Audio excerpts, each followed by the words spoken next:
Assalamualaikum warahmatullahi wabarakatuh.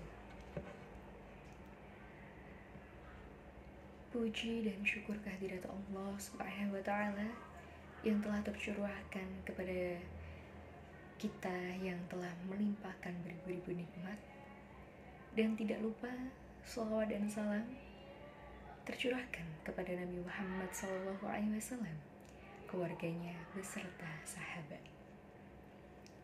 Semoga kita semua mendapat syafaatnya dan mendapatkan petunjuk hingga hari kiamat nanti. Yang terhormat Bapak Ahmad Hilnal Munafhidil Ula, SPDI MPD, selaku dosen pendidikan agama Universitas Muria Kudus, yang telah memberikan tugas ceramah.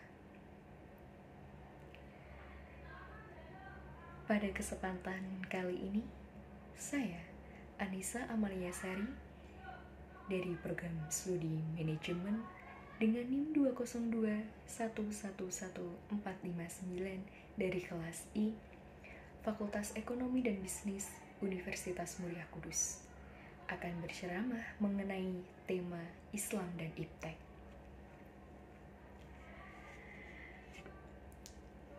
Oke, dari pengertian istilah pengertian dari ulama-ulama, dapat disimpulkan bahwa ilmu dan pengetahuan adalah kumpulan pengetahuan yang sistematis, yang lahir dari pengembangan permasalahan yang merupakan kegelisahan akademik. Terkait dengan pengertian teknologi dalam KBBI, dijelaskan bahwa teknologi ialah metode ilmiah untuk mencapai tujuan praktis, ilmu pengetahuan terapan keseluruhan sarana untuk menyediakan barang-barang yang diperlukan bagi kelangsungan dan kenyamanan hidup manusia. Jadi, teknologi ialah suatu cara, proses, alat, mesin, kegiatan, ataupun gagasan yang baru yang dibuat untuk mempermudah kegiatan manusia. Dari situ kita memahami bahwa kehidupan manusia sangat berhubungan erat dengan teknologi, karena teknologi merupakan aplikasi dan kreativitas manusia. Lalu bagaimana pandangan Islam dengan iptek?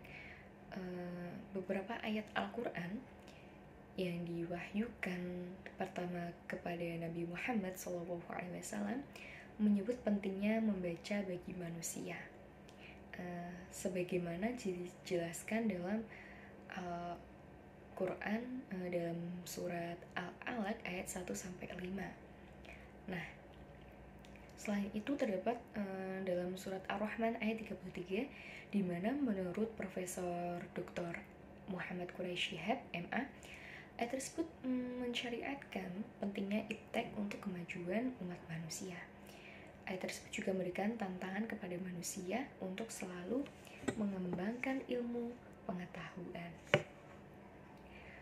Ayat tersebut yang artinya wahai golongan jin dan manusia, jika kamu sanggup menembus, melintasi penjuru langit dan bumi, maka tembuslah.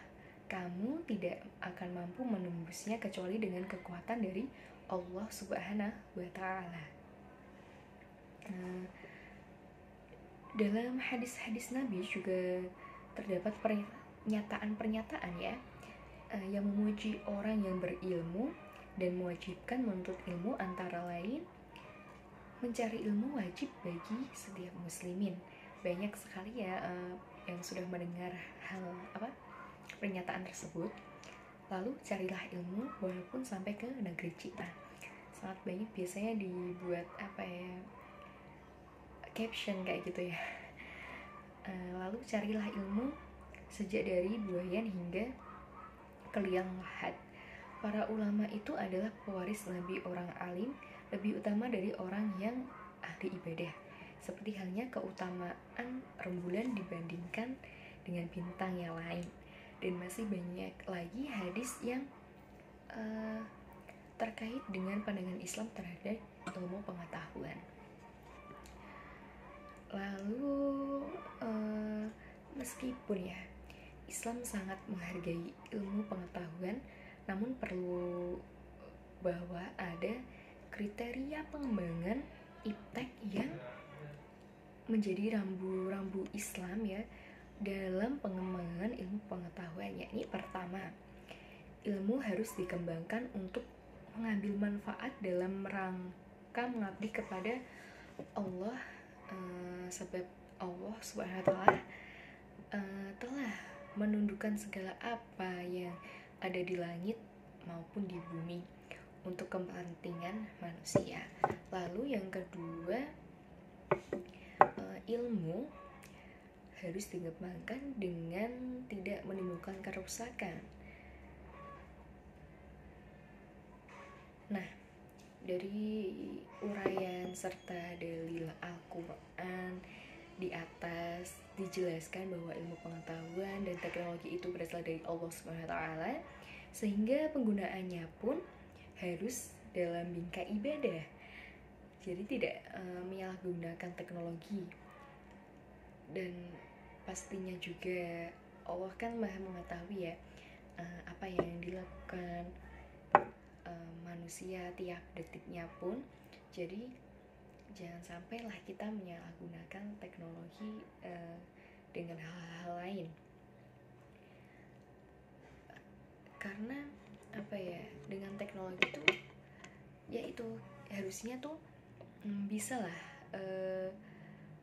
menambah kita lebih dekat, lebih beriman kepada Allah Subhanahu wa taala kayak gitu. Contohnya aja kan apa ya, Al-Quran kalau dibawa-bawa itu kan harus punya wudhu. Terus juga kalau bawa Al-Quran kan terlalu apa ya, terlalu besar, kurang simple. Nah kita tuh bisa mendownload di aplikasi Play Store, yaitu aplikasi Al-Quran. Jadi kita bisa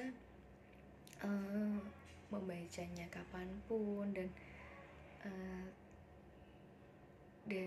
tidak perlu sampai apa ya, sampai apa ya, terlalu menjaga.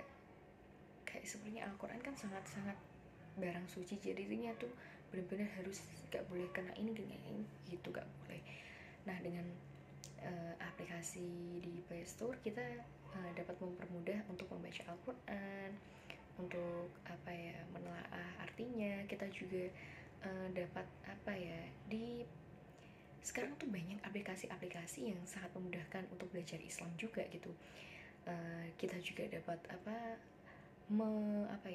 mengakses ceramah-ceramah. Kita dapat mendengarkan ceramah dengan praktis di YouTube atau dimanapun ya.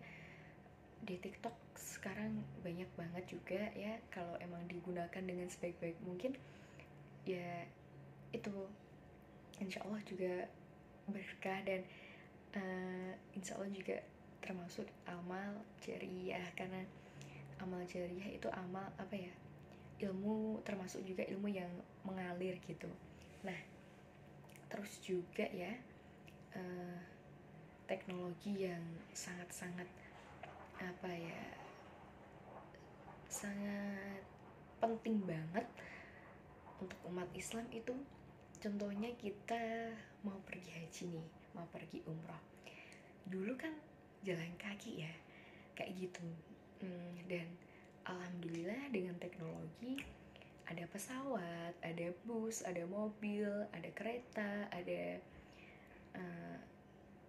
kapal kayak gitu. Kita bisa dengan mudahnya kita terus juga cepat juga sampainya di kota Makkah kayak gitu.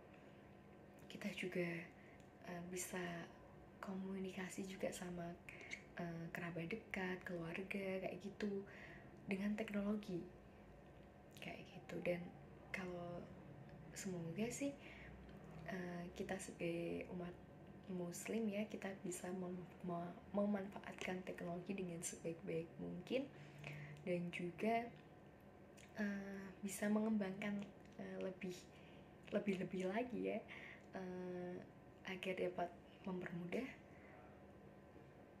apa ya, dalam melakukan aktivitas kayak gitu. Nah, itu adalah ceramah dari saya. Apabila ada tutur kata, ada kurang yang berkenan dalam hati, kurang baik juga kayak gitu, saya minta maaf. Dan sekian dari saya. Wassalamualaikum warahmatullahi wabarakatuh.